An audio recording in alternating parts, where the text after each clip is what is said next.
একটু একটু ধরো। হ্যালো ভিউয়ার্স, আসসালামু আলাইকুম। আমার চ্যানেলে সবাইকে স্বাগতম। তো আমি এখানে স্টলে এসেছি ডাইনিং টেবিলের কভার নেব, তারপর চেয়ারের কভার নেব বলে। তো এখানে আমি একটা টি টেবিলের কাপড় পেয়ে গেলাম, যার জন্য আমি এটা নিয়ে নিলাম। তো দেখুন, এটা লালের মধ্যে ফলমূলের ছবি আছে। আমার ভীষণ ভালো লাগে ফলমূলের ছবি, এত সুন্দর লাগে, মানে কি বলবো। আমার সব কিছু ফলমূলের বা ফুলের জিনিস পছন্দ। তো আমাদের বীরগঞ্জ উপজেলার মধ্যে আপনারা চাইলে এখানে আসতে পারেন। খুব সুন্দর সুন্দর জিনিস আছে আমাদের বীরগঞ্জে। চেয়ারের কাভার বলেন, ডাইনিং বলেন বা সোফার কাভার বলেন, সব কিছু এখানে পাবেন। তো এই যে দেখুন, ফুটে উঠেছে একেবারে লাল জিনিসটা। তো ভিডিওটি আজ এ পর্যন্তই।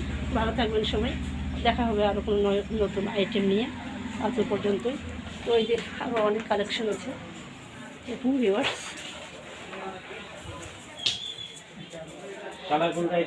এই যে এখানে পাবেন সুন্দর মডেলের ডাইনিংয়ের কাভার। এই দেখুন, এখানে হাই কোয়ালিটিরও আছে, নর্মাল কোয়ালিটিরও আছে। যে যেটা পছন্দ করেন সেটাই নেবেন। তো ভিডিওটি আজ এ পর্যন্তই। ভালো থাকবেন সবাই, আল্লাহ হাফিজ, আসসালামু আলাইকুম। তো আমাকে ওটা এনে দিও, হ্যাঁ। যে কথা হলো যে চেয়ারের।